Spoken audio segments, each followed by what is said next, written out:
ભાવનગર જિલ્લાના આ છે શિક્ષક પ્રજ્ઞાબેન ગાંધી. પ્રજ્ઞાબેન ગાંધીએ શિક્ષકની નોકરી છોડી અને ઝૂંપડપટ્ટીના બાળકોને અભ્યાસ કરાવી અને પોતાનું જીવન વિતાવ્યું. મારું નામ પ્રજ્ઞાબેન રમેશચંદ્ર ગાંધી. મારો અભ્યાસ છે એમ.કોમ લાઇબ્રેરી સાયન્સ અને 1999માં અમારી વિકાસ યાત્રા શરૂ કરી હતી. ત્યારે 8 બાળકોથી શરૂ કરેલી સંસ્થા આજે 4500 બાળકો મારી પાસે ભણી ગયા છે. અને હાલ જે બાળકો જે ફૂલ ટોપ લેવલ ઉપર છે એમાંના 25 છોકરાઓ છે જે ડિપ્લોમા ઇન એન્જિનિયરિંગ કર્યું છે અને હાલ 2 વિદ્યાર્થીઓ ડૉક્ટરમાં અભ્યાસ કરી રહ્યા છે.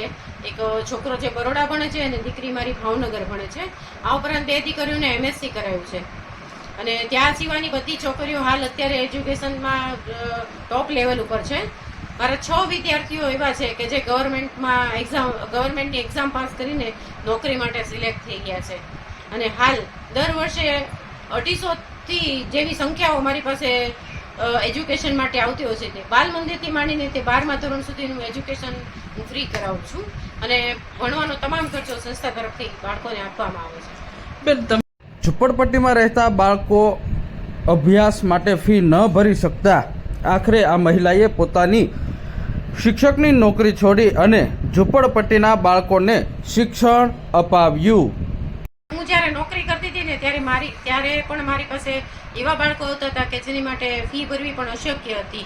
ફી ભરવી તો 2 મહિનાની ફી ચડી ગઈ હોય પછી અમારે એને કહેવું પડે વાલીને કે ભાઈ તમે ફી ભરો.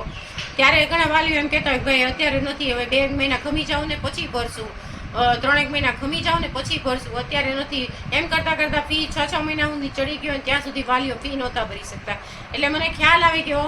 અને બીજું, જ્યારે મારું બાળક નાનું હતું ને ત્યારે મને ગાર્ડનમાં ફરવા લઈ જતા ત્યારે ફૂગા ફરફરિયા વેચતા બાળકો હતા, ભંગાર વીણતા હોય, પાણીપુરીની લારી હોય, ચાની લારી, કપરકાબી ધોતા હોય.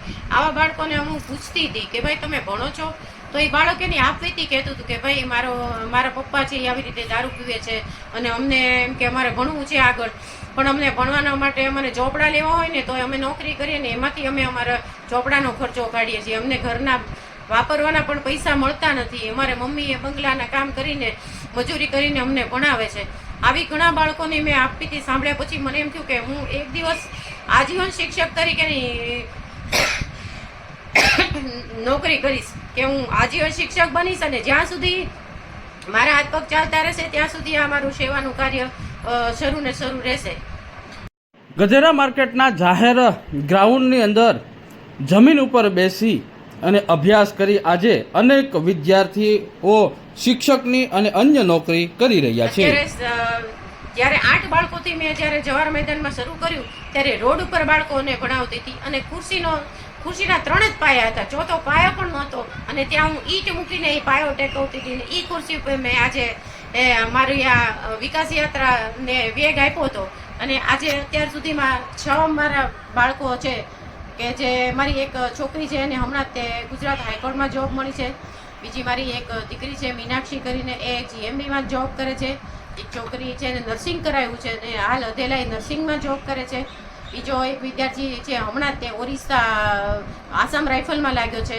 અને હમણાં તે એક વિદ્યાર્થી છે એ અત્યારે હાલ જબલપુર આર્મીમાં લાગ્યો છે. આવી રીતે મારા બાળકો ટોપ લેવલ ઉપર છે અને અત્યારે એ લોકો ખૂબ સરસ પોતાના પરિવારને મદદ કરી રહ્યા છે. ને હાલ જ્યારે ભાવનગરમાં આવે છે ત્યારે લોકો મને મળવા પણ આવે છે કે નહીં તમે અમને આટલું સરસ ગાઈડન્સ આપ્યું તો એમ કે અમે અમારા કુટુંબને અત્યારે તારવી શક્યા છીએ અને અમને એમ થયું છે કે નહીં અમે અમારા જીવનમાં કંઈ કરી શક્યા એમ.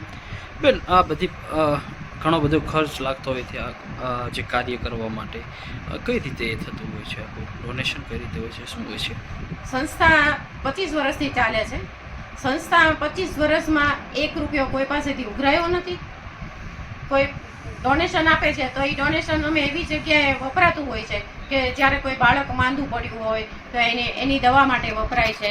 પછી જ્યારે કોઈ બાળક ફી ન ભરી શકતું હોય સ્કૂલમાં અને એને સારી સ્કૂલમાં ભણવું હોય તો આ કંઈ સંસ્થામાં જે કંઈ ડોનેશન આવે છે એ આ રીતે આ પ્રજ્ઞાબેન પાસે 1000થી વધુ ડોનરો છે અને જેઓ અલગ અલગ ચીજ વસ્તુ આપી અને પ્રજ્ઞાબેનને મદદ કરી રહ્યા છે.